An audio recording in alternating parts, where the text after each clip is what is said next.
This is your 2020 Honda Civic Type R, mostly a carryover model from last year, and it's now 4 years old and it's rebirth.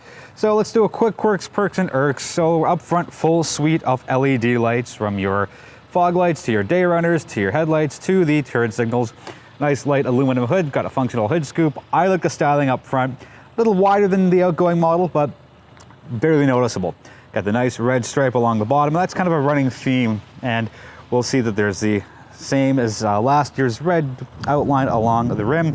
You get the red big Brembo brake calipers, as well as the red Honda sign in the middle. We'll just back up and give you a quick look at the side profile, because, well, when you see a spoiler like this, it's pretty much unmistakable, and you know it's a Type R. Anyway, let's keep moving around to the rear and just, freshening up things in case you haven't seen my first two reviews on the Type R. Just a quick run around. You've got halogen turn signals in the rear. Doesn't bother me because, well, this is a performance vehicle. You get the triple center exhaust, and I like it because it looks cool, and it's very loud. So you got the two bigger ones on the outside and a smaller one on the inside. Type R badging, red, and your classic Civic logo there. Pop the trunk open, same as the other Civic models as far as space goes. Cargo figures on the screen, and yes, you still have a kind of semi-privacy cover here. And well, when you close it up, we'll just close it up now and take a look. You can't really see much because there's that privacy cover right there. Let's take a look at the rear seats. It's the same 2+2 configuration as we've seen in previous Type R models. My irk is I wish these were gone and there was an actual armrest that came down, but that's just me. No USB or climate controls back here. You do get a window switch and one of many speakers in this specific model. Let's take a look up front. So again, like a regular Civic, just a little fancier. So lots of red, lots of carbon fiber here, and I think that's a really nice touch, along with the red stitching. You get the Alcantara / suede here, and pretty much all over the place. So the seats, I love these seats because now that I've lost a bunch of weight, I actually fit into these seats, and it's mostly noticeable here. I used to have my gut hanging over the side, which is pretty gross, but anyways, much more comfortable for me now, and they're just beautiful, gorgeous seats, and they're actually really comfortable, and the bolstering is just wonderful. All right, quick look from here. You got some red inserts and a lot of red as far as the theme goes. I'm very proud of myself for this. This car is so new that it still has the plastic covering on the Type R logo on the floor mats, and I am not going to remove it because, well, I'm gonna save that joy for somebody else. Anyways, inside, same thing as the other Civics. It's fully digital, just split into 3 different compartments. So you get your temperature, you get your gas, and you get your main speedometer and tach, and all the other information that comes through that. And it's, again, the same as every other Civic. I'll give you a quick look at the different drive modes. So this is comfort. Up one turns into sport. You notice the red lines at the top of the screen went from blank to red, and we'll go into R+, and that just gets you even more red plus the yellow underneath. Anyway, so that's that nice and clean design. I really like the suede / Alcantara steering wheel because it doesn't get hot in the winter, and I imagine it doesn't get too cold in the summer. So also notice backwards, it doesn't get too hot in the summer and doesn't get too cold in the winter. Everything else is the same here. Yes, Apple CarPlay, Android Auto are standard features, 7-inch screen, pretty easy to navigate. It's showing its age a little bit. I think maybe 2021, 22 will have a whole new infotainment system. And again, everything else is nice and clean. My small irk is you got to hit the climate button, same as every other Honda, and you got to go there to put the AC on. You can get your air direction in a different place, and then you got to push that. So it doesn't really work all that well in winter, but not the worst. Everything on this car is stock, which includes the wireless charging. And I kept this in here because in case you haven't seen any Civic reviews, you get some under storage there, plus your USB port, and it threads nicely up here. So good job, Honda, on giving us function as well as something very fast and fun.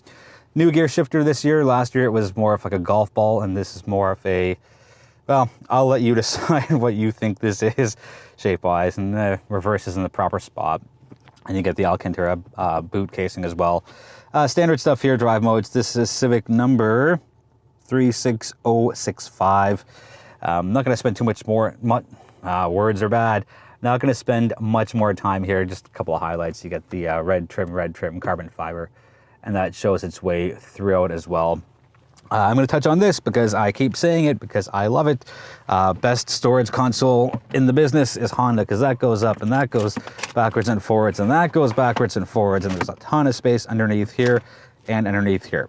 So that's going to wrap up that part. You know, I know I've said it many times before, but it's just such a good thing that I feel that it needs repeating. Oh, also, really quickly, I'm going to move the camera slowly to make you not dizzy. No sunroof, because sunroofs add weight, and this is a vehicle that needs to have as little weight as possible. And there is no spare tire, again, reducing weight. Let's do the drive. 2020 Honda Civic Type R. Same engine as last year, and that's a 2.0 liter 4-cylinder engine. It's turbocharged. Honda's good old VTEC, and that gets you 306 horsepower and 295 pound-feet of torque, all through a 6-speed manual transmission, and that's the only transmission you can get. No automatic is offered. Maybe in the future, but we'll wait and see. But for now, it is manual only, and I applaud Honda for that. Let's take a quick jump into the fuel consumption figures. So it's the same 46.9 liter tank in the other Civic hatchbacks, and fuel figures are 10.6 on city streets, 8.3 on the highway, and your blended total comes out to 9.6. Not too bad for a vehicle with this much power under the hood. Let's quickly move on to the safety side before we get into driving impressions. So on the Type R for 2020, you get Honda Lane Watch and the automatic high beams and the forward collision warning and the lane departure warning and lane keep assist system, as well as the automatic cruise control. So Honda has definitely moved up as far as offering more standard safety with every Type R. You know, there's no trim ladder for the Type R. It's just, here it is, come get it. And that's what it is, and I think that's really good that Honda has continued to move forward on the safety side of things. What's new for 2020 with the Type R is, well, there's the Honda sensing safety systems, which are now standard. There's the new shifter style, which I showed you in the interior portion of the video. There's new brake rotors, there are new stiffer rear bushings, there's new dampers as well, so it's a smoother ride. And yes, you're not sacrificing any of the power, but it makes a difference when you're doing regular commuting, whether it's grocery store or to work or whatever it is. So to me, that shows that Honda wants more of these on the road, and it's not just a performance vehicle. It can double as a regular, comfortable daily driver. So good job on Honda for that. Jumping into driving impressions, almost everybody else who's had the Type R has focused on the performance side of things, and they've done it very well, all my colleagues in the industry. But I'm not a track racer. I'm more of the how does it feel to live with a vehicle every day. So instead of just doing a regular review, what I did was I managed to find a couple of days to jump out and do a small road trip. It's about 300 kilometers away from home, so 600 kilometers round trip, and I'm from Mississauga, and the place I went was the Thousand Islands, just a little east of Kingston, Ontario, home of the Tragically Hip, because I wanted to see, yes, I know that the Type R can be livable day to day, but what's it like on a longer road trip? And I came away very impressed. The seats are more comfortable than I thought as far as what it would be like on a longer road trip. And Niagara Falls for me is like an hour away, and I don't really count that as a real road trip. But sitting in these seats for 3 hours had zero fatigue on me. No driver fatigue, no body fatigue. My back didn't hurt. Despite them being very heavily bolstered seats, they're still quite comfortable. And again, I was surprised at the non-fatigue that I felt after a little more than 3 hours of driving one way, and that was in the morning. And to flip things around, I decided to leave in the afternoon to see what it was like doing rush hour traffic with the Type R seats, and the Type R in general, and no problems for me at all. I got a couple of stares, a couple of looks.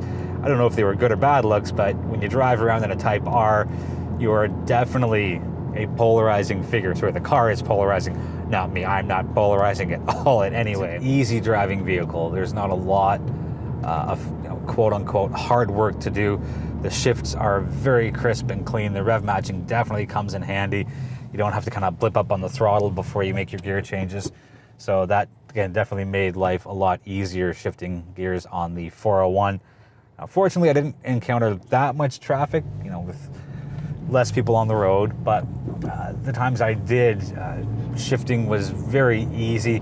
Nice short throws, clutch is engaging, it's responsive. There's not any weird grab point that you have to figure out, kind of like I had on the Subaru, was it the BRZ, I believe, had a weird, no, sorry, the WRX had a weird shift between 1 and 2, and that's where you had to kind of give it a little more gas, get the revs like maybe 500 to 700 RPMs higher, and then flip your gears to avoid that jerkiness that, you know, I had a lot of when I was first learning to drive when I was 16. You don't really sacrifice on cargo space.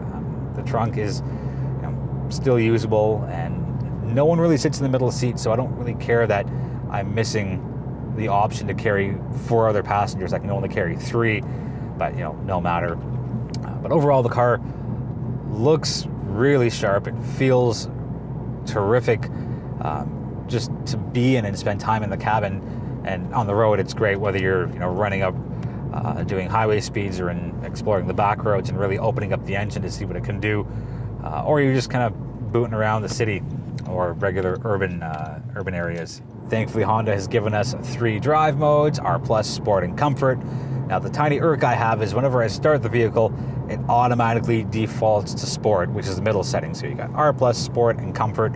So it's just one extra step that I have to go through. I would prefer if they had it automatically set to Comfort, because I think that would be the mode that most people would keep it in unless they purposely chose to bump it up to Sport or even R+. And whether you're tracking the vehicle or you just want to have a fun time, safely and responsibly, mind you, then, you know, you make the bump up to the 2 performance modes. Even though R+ and Sport will probably be the desired drive modes for most, keeping it in Comfort mode for daily driving still gives you a lot of fun and a lot of excitement behind the wheel.